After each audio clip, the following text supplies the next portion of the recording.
Let's talk about some other elements of Hill Street Blues. One of them being the 7 a.m. roll call. 7 a.m. roll. Well, sometimes it was 7 a.m., sometimes it was 6:53. We changed it constantly. We decided almost instantly that Hill Street would encompass one day.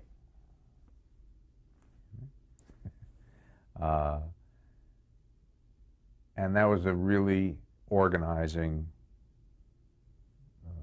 format for us. And so we knew we wanted to start every episode with roll call, which was usually anywhere from 6:45 a.m. to 7:02 a.m., whatever it is. And then we'd go through the day to the end of the day, and that was the episode. And we could do that because once we sort of released ourselves from the necessity of having to close off every story, you know, you could just get these stories up on their feet and they'd go for 2, 3, 4, 6 episodes till they resolved in their own natural time. That was very groundbreaking at the time. Was there a problem at all with the network in terms of not closing off all the stories? Yeah, I think there was. And in fact, we modified the show in its second season. I mean, because in the first year, I don't think we ever resolved anything in a single episode, anything. And so you were always kind of left hanging. And one of the changes we made, starting with our second season, is, you know, we resolved to tell one story that had a beginning and middle and end. So that even though we had 19 other things going on, and strings dangling and going, you know, that at least if you just dropped in for an hour of Hill Street, you were going to get one story that had a beginning, a complicating middle, and a resolution. Now, when you were doing the story arcs, did you, would you know the conclusion of that arc before you started filming? No. No. I've been asked that many times. I wish I could tell you that we were more organized than we were. I wish I could tell you that at the beginning of the year we said, you know, here's this arc and it's going to go this long. We didn't know what the hell we were doing. I mean, we'd get a premise and we would just go with it.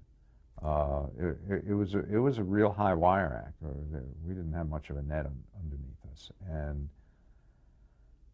I did something in the second season of Hill Street Blues, which I'd never done before, and which was unheard of. I shut my company down because I didn't like the material that I had. I thought it wasn't good enough, and I shut the company down. You know, management went berserk. You know how much money this is costing? I said, do you know how much money it's going to cost you to make an episode that stinks? You know, you're spending $1 million or whatever the hell it was to make an episode of television that's second rate, as opposed to let's shut the company down for 3 days, you know, and spend $60,000 in lost time and get it right. And we did. And son of a gun. You know, it worked. We wound up with a great script when we had started with something that was really mediocre. And what I discovered was we can do that. And in fact, once I realized we could do that, we began to program into our schedule those damage control periods of time where we knew we were going to shut the company down for X number of days in the course of a season. We didn't know where it would come, but we budgeted it. What we became so expert at on Hill Street was anticipating problems so that when they came, we were prepared. Another thing that the show did was there were blackouts before commercial breaks. Yes. What we felt that the drama in Hill Street was often so intense that to just slam right from an act-ending scene hard into a beer commercial was just too emotionally dishonest. And we're not naive. We know we exist in a commercial environment, and that what we're doing is a vehicle for delivering eyeballs to an advertiser. That said, what we asked for and got from the network, because we took it out of our own program time. In other words, we weren't asking them to give us any extra time, but we took, oh, I don't know, it wasn't really very much time. It was X number of frames, less than a second, maybe a second, I don't know, to just go to black and then go into the commercial. So that even if it was subliminal, there was just a little moment where you could breathe again and then do your commercial stuff and then come back. Did you have any contact with the advertisers? No. No, you know, the advertisers bought time from the networks, and that was the network's business, literally. That was their business, selling time and selling advertising minutes, and we didn't have anything to do with that. I remember, because I was very young, certainly young in terms of the business, that end of it, because writers and producers had never been allowed to access that part of the broadcast industry. I remember being told somewhere in the, I think it was in the first season of Hill Street, that notwithstanding its very low ratings, that we were selling time to American Express, we were selling time to, you know, real, you know, banks, a lot of high-end advertisers, because the audience we did have, even though it was small, was so desirable in terms of income.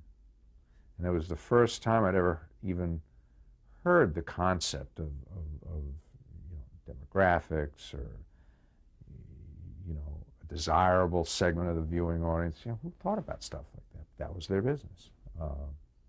And notwithstanding the fact that I think Fred Silverman loved us and was loyal to us and had a lot of guts in sticking with us, I think part of the reason was that the sales department was saying, you know what, we're attracting a level of advertiser here that's telling us something about the show. Did things change at all when Grant Tinker assumed the presidency of NBC?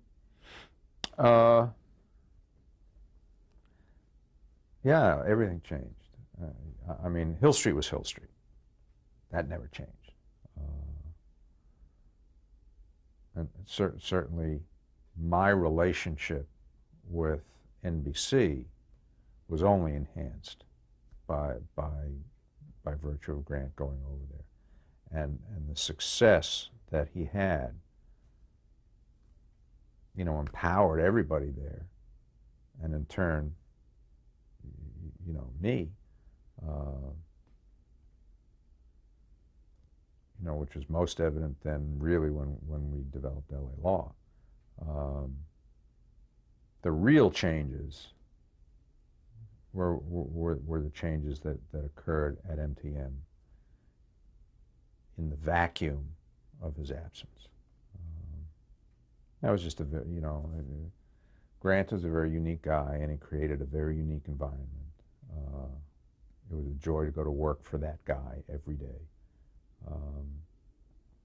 I've tried to model my company after the way Grant ran his company, because it was a place that you wanted to come to work every day. And that just changed when he left. It became a different environment. It became a much more negative environment. Not as encouraging, you know, and nurturing. Became much more, you know, business-oriented, bottom-line-oriented. You know, I don't, without going into all that nasty stuff, they didn't much care for me and I didn't much care for them. And so when they fired me, you know, it came as no surprise. It was pretty much of an inevitable thing. I'd like to talk about that a little later, but I would like to talk about the elements of the program first. Okay, I'm not sure I'm going to tell you very much about that. That's okay. The theme song of Hill Street Blues. The music for Hill Street Blues was you know, I remember saying to Mike Post,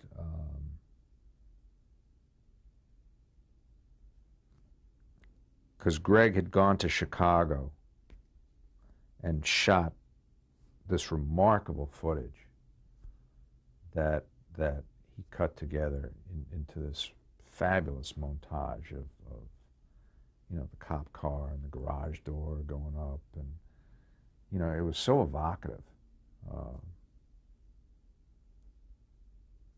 And I said to Mike, I said, I don't know what the music for this thing should be, except that I feel it should absolutely counter the visual. You know, it shouldn't support the visual. It should contradict it, because I think that'll make a real statement about what we're doing here. And I said, I can't be more specific within that, except that I don't want us to have a theme that is typical of any cop show ever. And I said to see these cars skidding around corners and stuff, I said, to me, the music should be absolutely antithetical to the visual. And part of Mike's genius, I think, is in translating my non-musical input into musical terms. And literally, I guess it's like with everything else in this show, it just, something hit a chord with him. And he called me not much long, you know, more than 4 or 5 days later. And his studio was just a couple of blocks away from, it's actually in the back of his house at that time. You know, he lived half a mile from MTM. He said, you know, come on over here. I think I got something. I want to play something for you. So I went over there, and he sat down at his piano, and he played the Hill Street Blues theme. That was it. And then he wanted to muck it up with more orchestration stuff, and I kept saying, no, just the piano. That's all I want to hear. It's just such an extraordinary and evocative piece of music. Let's talk about some of the cast members and how they were cast, and maybe a little bit about their characters. Daniel J. Travanti is Frank Furillo. Daniel J. Travanti was the first actor we saw for the part. And, you know, 50 actors later we hired him, because we didn't ever see anybody who just captured it the way he did. When you say it, what do you mean? What did It, whatever it is. There was, first of all, he was handsome without being pretty. He was the right age. He had a wonderful sort of, for me, he really embodied in his acting, much more so than in life. But in his acting, he embodied what the essence of that character was, which was the calm center of a storm. He was the eye of the storm. And he had that literal, he wouldn't blink. It was a really weird thing. You know, Travanti could sort of do a scene, and when you were doing his coverage, the camera would be on him. This guy's not blinking. I mean, it was so focused. You know, there was something great about that. He was a wonderful actor, is a wonderful actor, and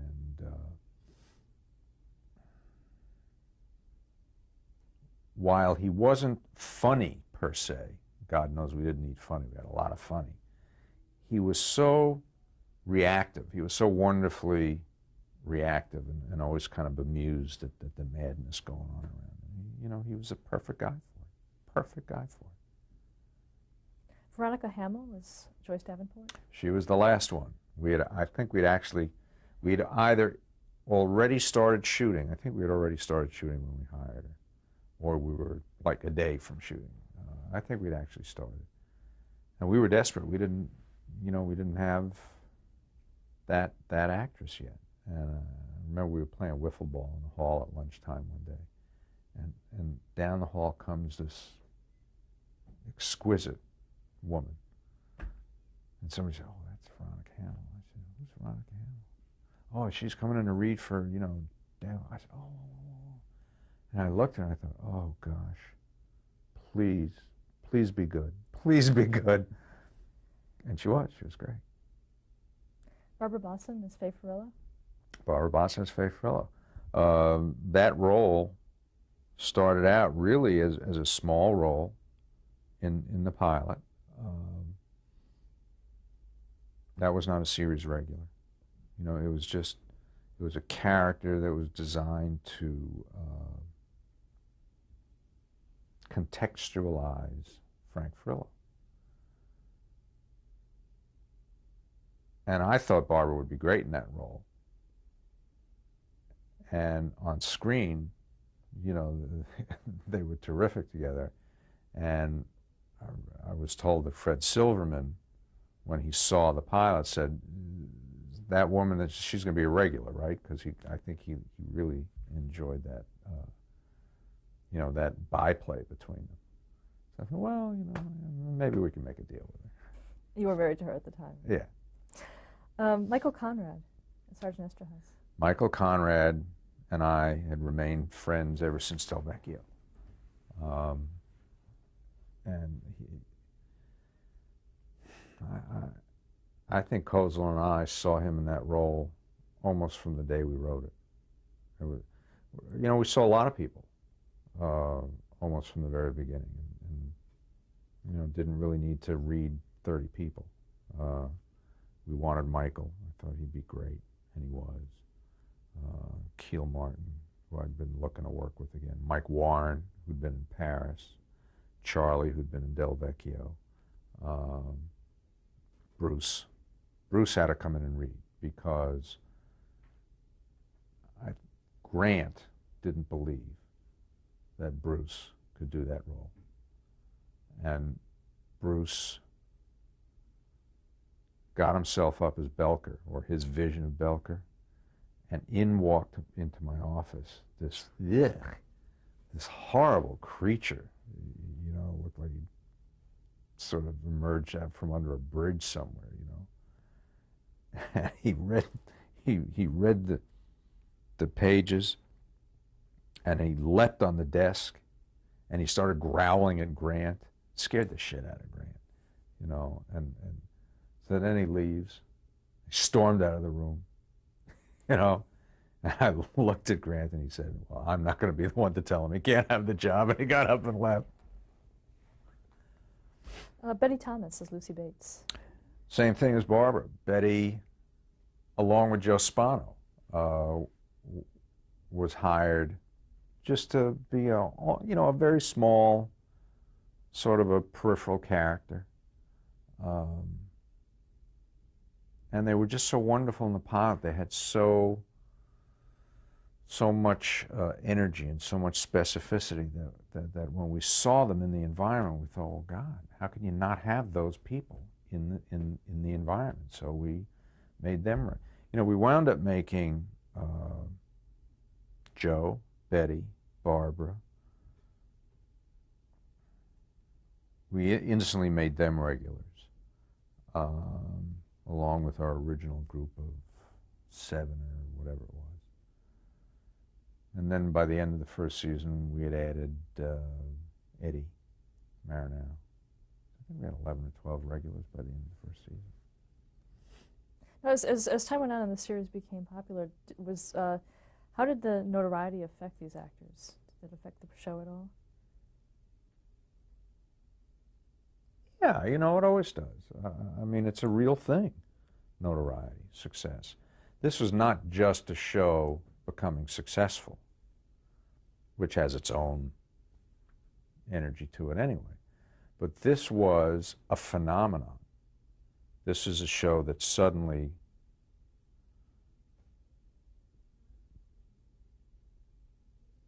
became iconic. People went nuts over it, and so these actors, everywhere they went, suddenly were stars of a certain magnitude. It was pretty heady. It was pretty heady, and you know, some of them were capable of being serious jerks, serious jerks. A lot of them were capable of being serious jerks, and were. You know, you deal with it. Let's talk a little bit about the storylines and some of the main the story points. The first being in the pilot, how Renko and Hill were shot in the pilot of the series. Yeah, you know, we just thought that would be really good storytelling. And when we hired Charlie to be Renko, we had to hire him in second position because he had done a half-hour pilot. I think it was actually a medical pilot. And so I thought that's all right, because Mike and I wanted to do something really dramatic and kill one of these guys, just to show, you know, the reality of that life and how suddenly just the sort of normal day-to-day stuff of being a cop can spin out of control, and before you know it, somebody, some horrible, horrible tragedy occurs, which is the reality the cops have to live with, the potential for that kind of danger every day of their lives. So, so we figured, you know, Charlie's going to do this other thing anyway, so we'll just kill him off, let him die, which is how we made the pilot. And then, of course, the day after the schedules were announced, and Charlie show didn't make it, he called me, "Oh, can I be in the show?" You know, so we changed it. When we went back to work, we changed the ending so that he didn't die. And what was great about it is that then, again, because of Hill Street's world of consequence, where, you know, 5 seconds of violence creates a lifetime of consequence, which is really what I felt we were legitimately supposed to be about. We were able to make good on that thematic promise instantly, because now when we started our regular season after the pilot, we had 2 cops coming back to active duty after recovering, physically at least recovering, from life-threatening wounds, and we were able to track the emotional consequences of that singular moment over weeks of storytelling. It was great, and that really, for me, set the template for how we do this show. Another story point was the clandestine relationship between Frank Furillo and Joyce Davenport. How important was that to the series? Well, it was a great romance between Furillo and Davenport, you know. And I loved the way we set up their adversarial relationship before revealing at the very end of that first episode they were lovers. It was great, you know.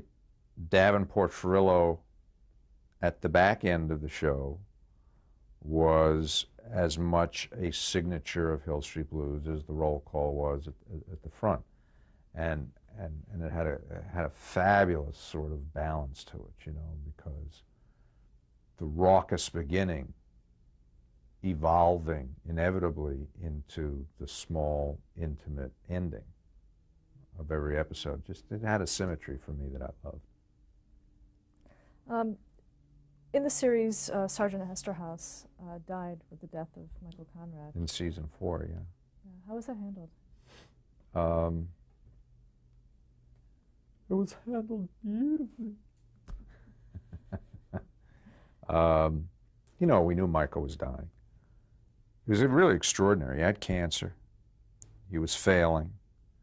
He wanted to come to work every day. He didn't want to miss a day of work, and he didn't. We couldn't insure him, obviously, and so we didn't. We just took our chances. Uh, we picked him up at the hospital, brought him to work. He'd go back to the hospital at night when he was done with work.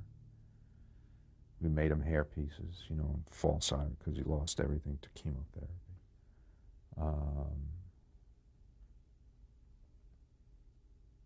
And then he went into a bit of a remission, you know, where we had a nice little period of time there with him. And then, you know, it was just a holding action. And we lost him. We knew that was going to happen.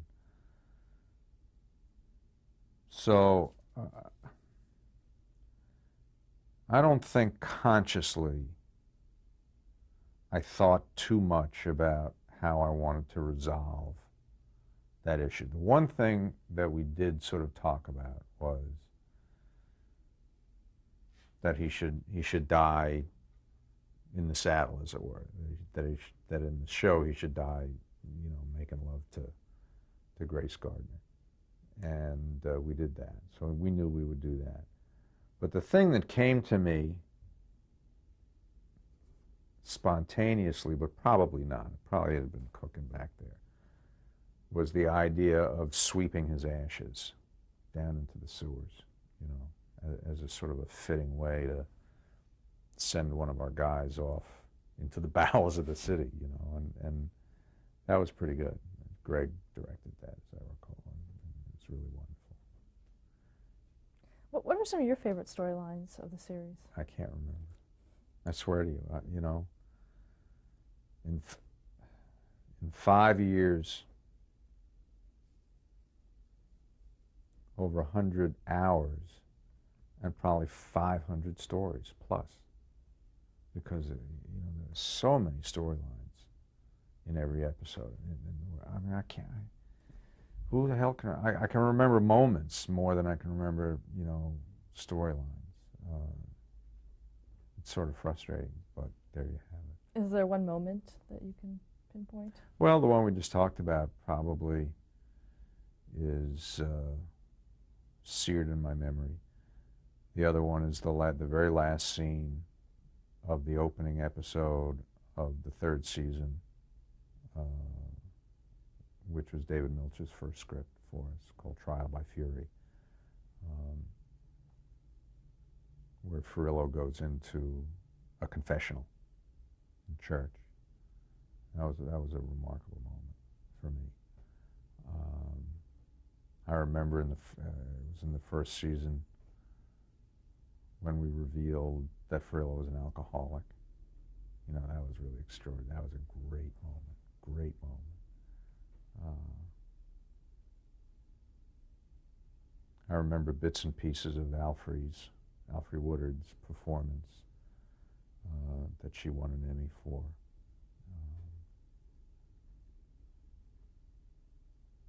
I think that was in the third year. She was extraordinary. You know, just stuff like that. Okay, let's stop here to change the tape.